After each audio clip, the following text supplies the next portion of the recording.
Hey guys, Tina Murray here. How are you today? I wanted to talk to you about stretching yourself.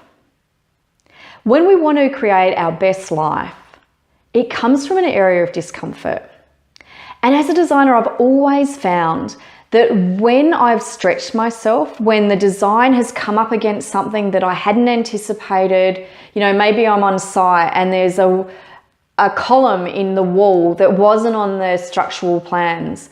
And then we discover that we actually need to keep it, and it changes the whole flow of the space. And so we've had to be really clever about how we can integrate this new thing into our design and still make it work with our original objectives.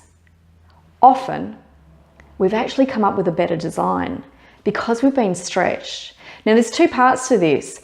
One, it's come up out of the blue, so we haven't known about it. But the builder's on site. We've got no time to waste, so we have to make instant decisions.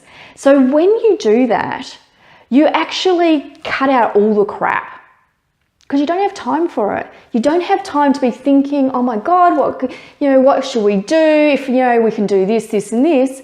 We have to really contain that process and do it really quickly. So we jump from this is the problem to this is the solution really quickly.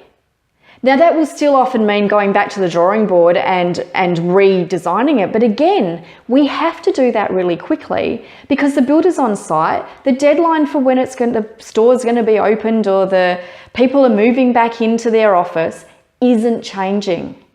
So the builder has to be quick and on the ball, and so do the designers. So what we have to do is make really snappy decisions, go back, document them, get them out the door. Now the beauty of that is twofold. It keeps us focused because we don't have time for distractions. We've got a deadline. But the other part is it means that we actually are really thinking about things in a different way because it's come out of the blue.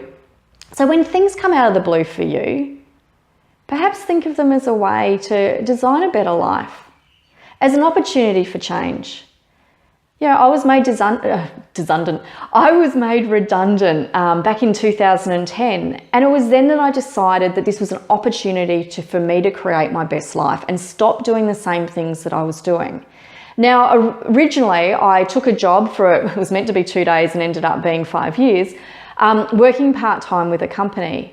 But I set my own rules about that. So even though I was working for somebody else and enjoying it, I actually had my own boundaries and my own limitations about what that meant to me. So I knew why I was there. I couldn't just jump out and create my own business overnight. Well, I could, but the likelihood of failure was going to be pretty high because I needed the cash flow. So I allowed myself the opportunity to do it gradually.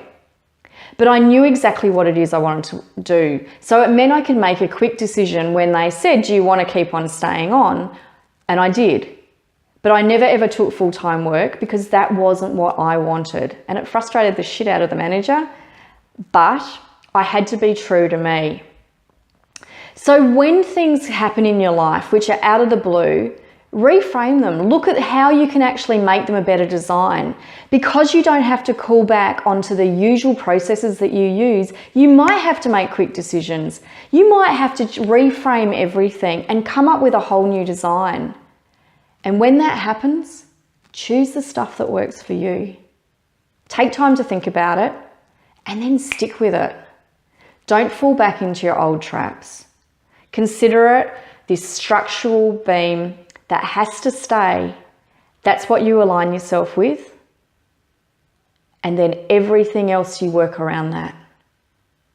Because it's really important to be able to design your life the way you want.